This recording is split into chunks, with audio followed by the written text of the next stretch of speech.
My father was a determined man who worked his hands to the bone nearly every single day of his 72-year life.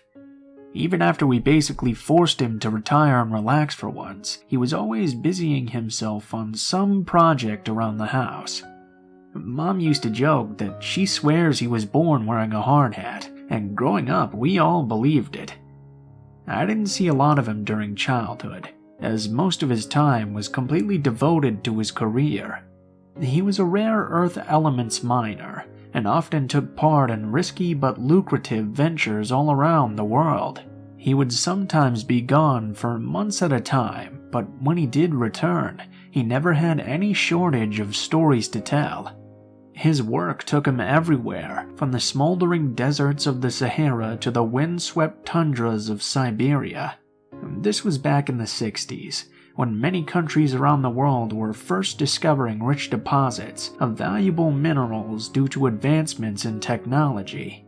My father was already a veteran of the trade, having worked in mines since he was 14 years old and grinding his way all the way up the ladder. He eventually became a roaming prospector, regularly offering his services to countries that were looking for experts to help them develop a mining infrastructure. He told a lot of stories of him traveling halfway around the world into places he'd never imagined himself ever going. He once was caught in between rival warlords in Sierra Leone back when the diamond industry had just begun to boom. Another time he was imprisoned in Moscow for 2 months after being accused by the former Soviet Union of being an American spy. He caught malaria in Argentina, was almost killed by a landslide in China, and stared death in the face on a few other occasions. Mom hated his stories and how dangerous he made them out to be, but Dad always just laughed it off. It's hard to know exactly how many of those incidents were flavored by a bit of hyperbole, as my father very clearly had a passion for storytelling. Regardless, the man undoubtedly led quite a colorful life. But there's one story he told me which I know he didn't exaggerate on. The story of why he decided to leave the mining industry forever. "Did I ever tell you the reason I quit?" he asked me that one day as he and I sipped some beers on his back porch. My kids were out playing in the backyard, with the two of us serving as impromptu babysitters, whilst my wife and mother were out on a shopping date. I took a swig of my Boston lager and thought for a moment. "Wasn't it because you tried fighting a camel or something?" I asked, referencing another one of his infamous stories where my father had gotten mule kicked in the gut by a rather unhappy camel in Bahrain. And Dad broke into a raspy laugh and shook his head as the smoke from his cigarette wafted into the air. "Hey, that camel started it, and boy was it pissed off that day. I would have beat its ass, but I just don't believe in abusing animals like that." He laughed again, and taking another drag off his smoldering Marlboro Red. No, this was a very different situation, in a very different place. I asked him where this mysterious story he was referencing had happened, but he just shook his head. "I can't tell you that." His expression had suddenly gone stoic, and it made me very curious. "Why? Camel jumble up your memory?" I joked. Dad smiled, but then averted his gaze to the ground, as if contemplating whether or not he actually wanted to say any more. "Son, let's just say some places are better off forgotten." That was all it took to get me interested. Whenever Dad told one of his many stories, there was a certain alluring gleam in his eye. He definitely enjoyed the attention and wide-eyed gazes of wonder he got as he told his stories, but this time he looked quite different.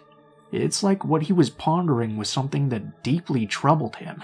He started off telling me that towards the end of his career, he'd had an old friend reach out with an incredibly lucrative offer. Dad used air quotes around the words as he said them, as though he was skeptical of the claim from the very beginning. This friend then went on to explain that a certain place discovered a deposit of copper and needed assistance getting a proper excavation site up and running.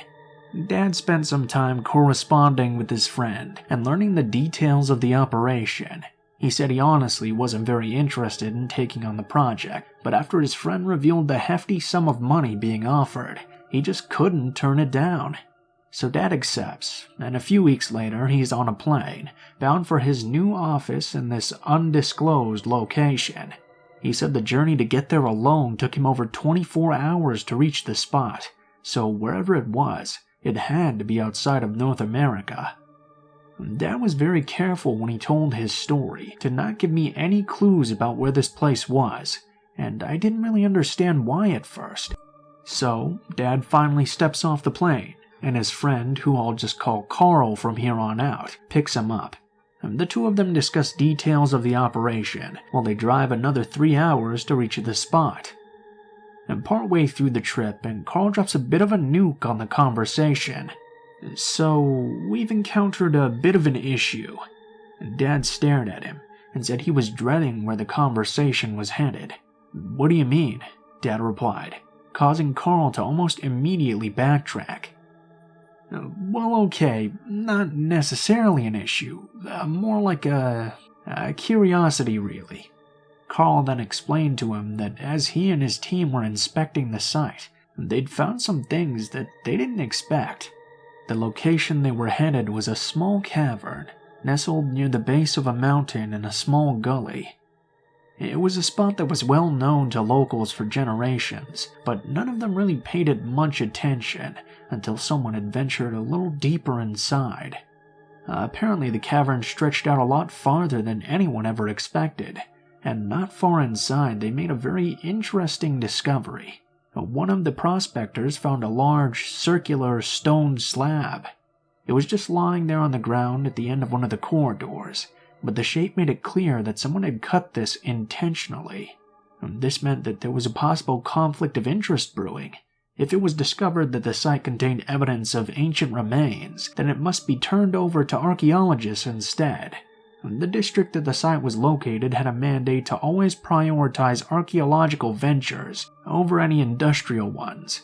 If evidence of human presence was proved conclusive, then my father and the team would have no choice but to abandon it and lose out on their payday. It may have been somewhat immoral, but Carl wanted to begin their operation before archaeologists had a chance to interrupt things. My dad said he was a bit conflicted on what to do, but he figured the least he could do was see the site for himself before making any decisions. So they finally get there, and Carl introduces my dad to the team. They waste little time in formalities, and quickly decide to venture into the cavern system. My dad says the entrance was tight, with a twisting path hidden behind thick foliage. The air was humid and incredibly hot, causing him to sweat like a pig in a bacon factory, as he put it. Once inside, he had to squeeze around 3 bends before the cavern began to open up. Carl led my dad deeper through the cave, showing several promising areas where they planned to begin excavating. The walls were lined with thick green vines, indicating the likely presence of copper-rich ores like malachite. That initial open chamber was designated as Alpha, and it branched off in 2 separate directions from there, one of which contained the circular stone slab. He led my father right to it, and paused as my father took it in for himself. My dad described it to me as a massive stone slab, cut into a near-perfect circle. It had to have been at least 10 feet wide. He said it looked like it was built to block something, and compared it to manhole covers out on roads. He just felt like there was something underneath. He said he got a really weird feeling when they were there, but he couldn't really describe it beyond that. So he and Carl hold a meeting with the rest of the team, and find an area to begin their dig. Days go by, and soon enough, they've got the operation up and running, with the logistics being formulated behind the scenes. The team begins mining, leaving the room with the stone slab alone, and focusing solely on the other portions of the cavern. In just a few weeks, they had a full-fledged operation running 24 hours a day. And part of the team focused on expanding the second path from the Alpha chamber, while the others were dedicated to extracting exposed veins. Initial returns were very promising, and they knew they were onto something, so the process continued. growing larger and more refined with each passing day. By all accounts, things were going according to plan, but of course, I wouldn't be here writing his story if they had stayed that way. It's almost like things were going too well for their own damn good. My dad laughed as he said that, and doused his cigarette on his boot. He then sighed, and his face took on a graven expression. Dad was always making jokes, and to see him suddenly so stoic sent a small shiver down my spine. I still don't know how to explain what happened down there. Dad went on to explain that he was in the mine working one day, helping a few other men who were working on expanding the tunnels. There they were, hacking away with their pickaxes, and they had stopped for a breather after a few minutes of work. One of his men made a joke. My dad laughed, but was suddenly shushed by the other. The man who silenced him held up his hand to his lips, and his eyes traced around the room. Dad says he was about to ask the man what was wrong, when he heard it for himself. He heard a dull, droning noise echoing throughout the corridor, and Dad said it sounded almost like someone humming a tune. It was early in the morning at that time, and my dad and the two men were supposed to be the only ones in the mine at the time. The humming continued for about a minute, before just fading away. My dad left the tunnel and checked the rest of the cavern, but he could find no one else inside. He didn't really know how to explain it, but he said he didn't honestly pay it much mind. He didn't even know if that event is relevant, but he mentioned it nonetheless as something odd that stood out. So a few days go by, and things once again are operating as normal. Dad was outside having a meeting with Carl and the shift leaders when suddenly, frantic screams emerged from the cavern. The group turned and waited a few seconds as a man appeared from inside the cavern. His eyes were frantic and his hands trembling. Dad says there was an absolute terror in his eyes, the likes of which he had never seen before. The man was yelling, rambling away as he dashed from the cavern. One of the shift leaders asked him to slow down, but the man refused. The guy literally ran back to camp, grabbed his lunch, and took off into the surrounding jungle, still muttering and whimpering. The man never came back, and no one ever could figure out exactly what happened to him. He was alone in a semi-isolated section of the mine at the time. Workers that were inside at the time said they had just suddenly heard him scream and run out. They searched the area he was working in, but nobody could find anything out of the ordinary. One of the other workers later translated what the man was screaming when he ran out. Apparently, he had said something to the effect of, "This place is evil. We shouldn't have come." The crew was on edge after that, but Carl and the other foremen managed to calm down the crew. My dad says he didn't really say anything, but he wishes he did. He wishes he would have listened to that man and gotten everyone out of there while he still had the chance. Dad sighed and sat back a little after he said that, as clearly the memories weighed quite heavily on his mind. I haven't seen him look so crestfallen since his brother, my uncle, passed away. He said the crew just went back to work, but before the day was even out, one of the other workers made a curious discovery. Remember that massive circular stone slab laying in the tunnel off the Alpha chamber? Someone had moved it. All of the crew swore that they didn't touch it. The massive slab had to have weighed near a ton at least, and he didn't think that any of them could have moved it even if they wanted to. Underneath the slab was a hole, a very deep hole, that stretched down further than they could see. Someone dropped a pebble down into the hole, but they never heard it hit the bottom. They wanted to drop a flare down, but my dad refused to let them, as he was worried about the possibility of igniting flammable gas simmering deep below.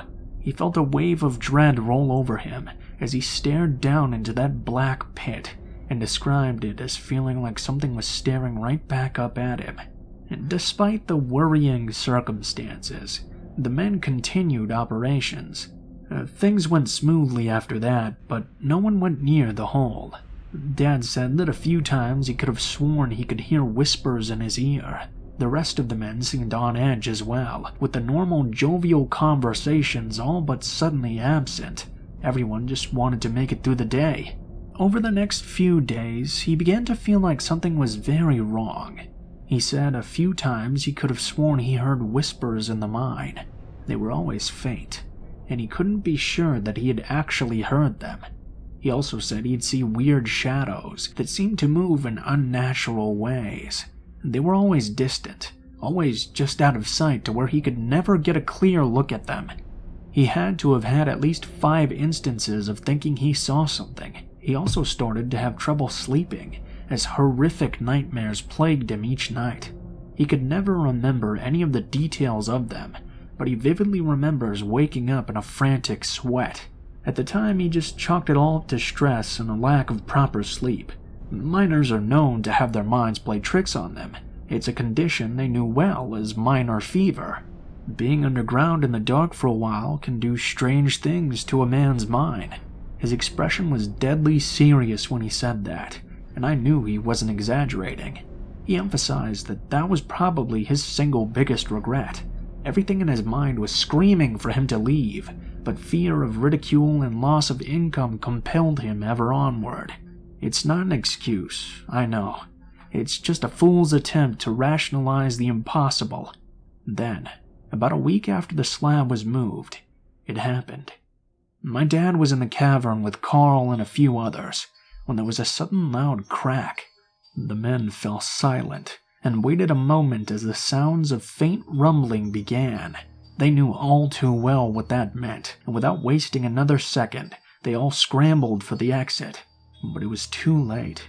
My dad says the next thing he remembers was the deafening crash of boulders, dirt and debris as the cavern collapsed around them. The next thing he remembers was waking up in a confused haze, swallowed by darkness with hard rock all around him. His legs were pinned down by the rubble, leaving only his upper torso exposed to a small nook in the rubble. He tried pulling, but he just couldn't get his legs to budge. Honestly, I can't imagine a more terrifying prospect than being buried alive like that. He tried not to panic, but after all, you can only do so much. He managed to retrieve the Zippo from his pocket, but as the flame ignited, he almost wished he'd remained in the darkness. The crimson hue bathed the small area, and Dad said the enclosed space was barely larger than a cupboard. The light also revealed a much more gruesome scene. To his right, only a few feet away, he spotted a gloved hand poking out from the rubble. He followed the arm with his eyes and saw what used to be a man's head, crushed beneath a boulder in a spattering of blood and skull contents. My dad gagged and looked away, as the sickening scene caused him to vomit. He's never been able to get that image out of his head. The man was obviously dead, but all around him, he began to hear the faint moans and panic-stricken cries of others who had not yet succumbed. He couldn't see any of them, but one voice seemed nearby. A man was calling out for help, and Dad recognized the voice as belonging to a local worker who he referred to as Rico. He called out, and Rico responded. "Mr. Johnson, is that you?" "Yeah, it's me, Rico. Are you okay?" "Not really, Mr. Johnson. My arm is stuck. I think it's broken. It hurts real bad. I can't feel my legs either." Dad knew that was a bad sign. He tried his best to keep both Rico and himself calm. "How much room do you have in there? Can you see a way out?" "No, sir. It's all dark. I can't see a thing. I can move my left arm around, so I have a bit of space, but I'm pinned down." Dad cursed under his breath. He again tried reassuring the man to remain calm. He knew things weren't looking too good for either of them, but he couldn't reach the man, let alone free himself. Rico and my father continued talking for hours, and after some time, Dad said he heard the sounds of hacking in the distance as a rescue team began to try and liberate the trapped miners.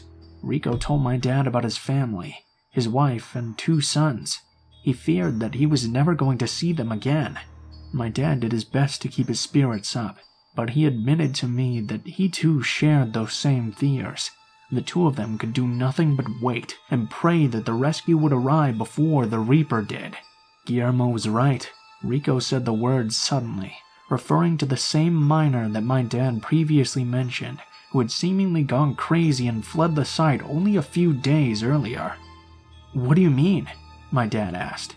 Rico panted hard and replied, "This place is evil." Dad didn't know how to respond to that. Obviously, the cave-in was a cruel act by Mother Nature, or perhaps one triggered by human error, but Rico seemed to think it was more than that. "We shouldn't have come here, Mr. Johnson. We woke it up." Dad then thought that the man had started suffering from delusions brought on by his injuries, but Rico was very adamant. "I heard the voices.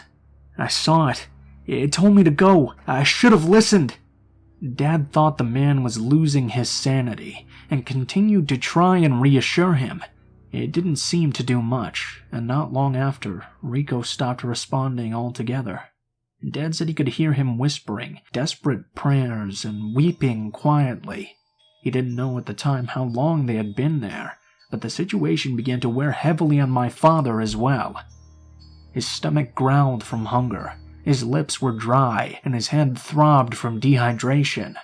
His legs had long since gone numb, and the situation seemed completely hopeless. He began to wonder whether he'd ever see the light of day again. Rico continued praying, but in between his whispers, my dad said he began to hear something much more worrying. He said it sounded like laughter, the laughter of someone who was slightly amused by a decent joke. And sometimes it seemed like it was coming from Rico, but most times it did not. He heard it from up ahead, back behind, even down below him. Rico suddenly stopped his prayers sometime later. Dad said that he didn't even notice at first, until Rico spoke up again. "It's here." Dad tried getting Rico to respond, but he just seemed to ignore his calls. He began to hyperventilate, and suddenly he screamed out. He had never heard a more gut-wrenching scream of terror in all his life. He tried calming Rico down with words, but Rico was far beyond that. He kept screaming for maybe 30 seconds until his voice went hoarse. Then, as suddenly as it had started, Rico's screaming stopped altogether. Dad doesn't think that he stopped of his own volition, though. Dad was on the brink of complete panic by this point. He could barely contain his own mind. He tried to remain calm and listen, but he couldn't hear anything. Things had suddenly gone eerily silent, and nobody ever spoke another word. Sometime later, though, Dad heard something else. He said there was a rustling behind him, like the pitter-patter of someone carelessly kicking away at dirt. He called out, but he received no answer. He felt that someone was there with him, but he couldn't see them. He heard the sounds of pebbles skittering about, rocks creaking, but no more voices. Dad heard the sounds of rescuers continuing to hack away in the distance, and at a certain point, he said the sounds became almost melodic and lulled him into a sleep. In reality, it was probably his weakened state that caused him to lose consciousness. He said the nightmares returned to him, and when he finally woke up, all he could see was a searing light. Honestly, he thought he was dead and had entered the gates of heaven, at least until his vision refocused around him. Slowly, the blurred images of screens and rhythmic beeping monitors became clear. Several figures rushed in as he stirred, urging him to be still. The figures then appeared to physically restrain him, causing my dad to panic and thrash about.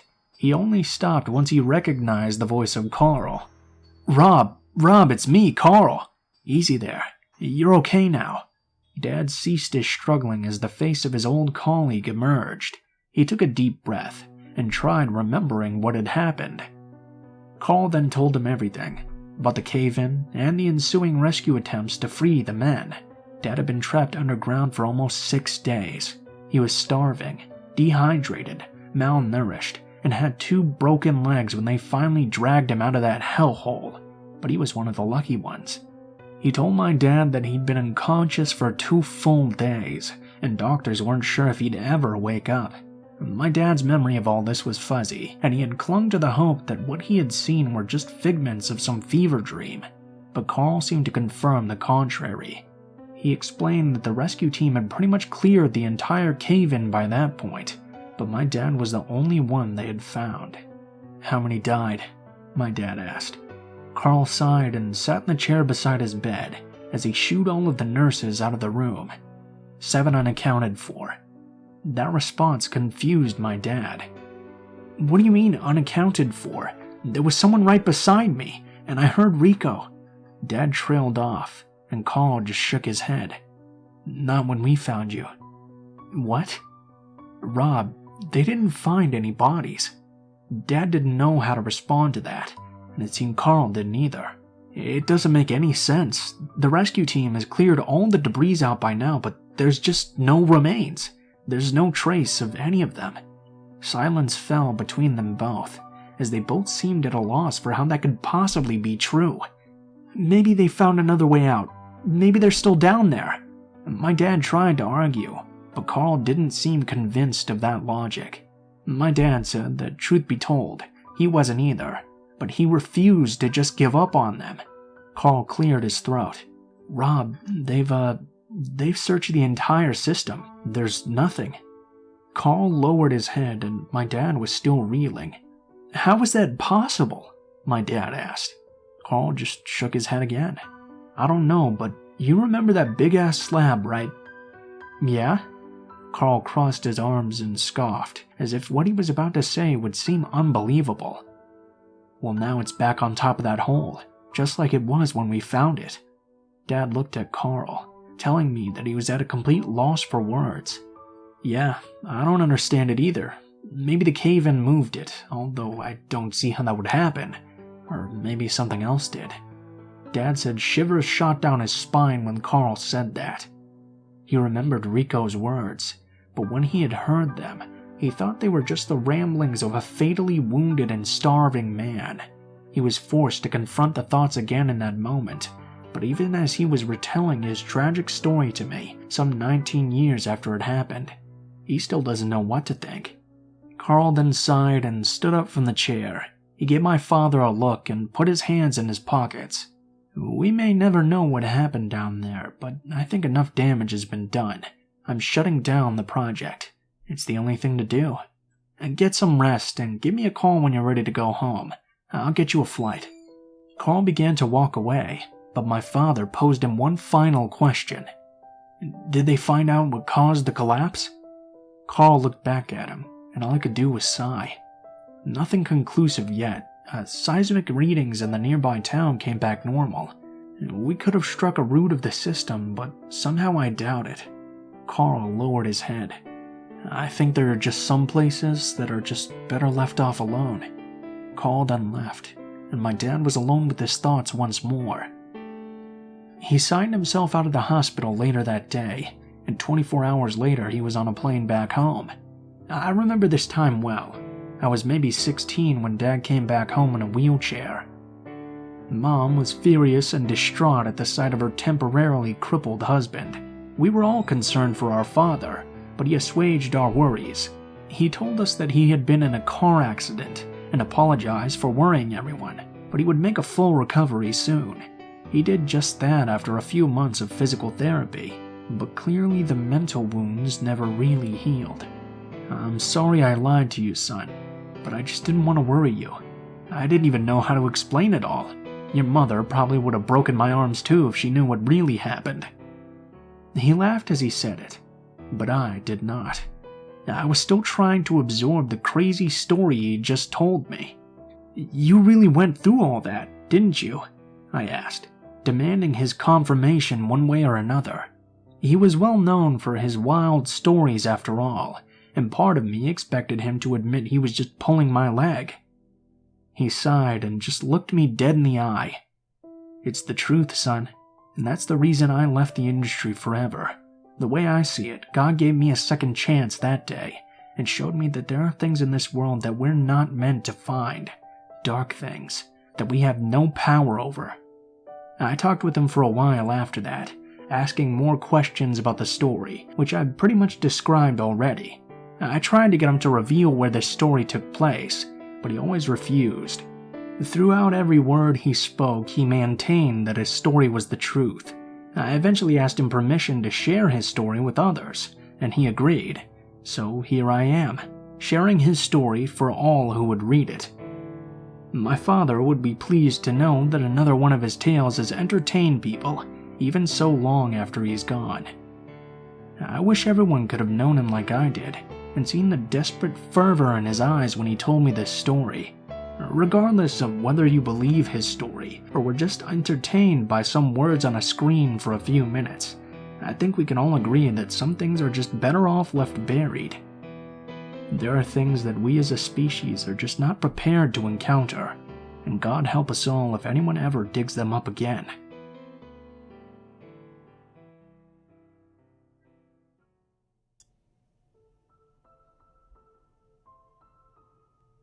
What is up, guys? Blue Spooky here, as always. Thank you guys so much, especially if you watched this far to the end of the video. As always, be sure to leave a like, comment, subscribe, and share if you feel so inclined.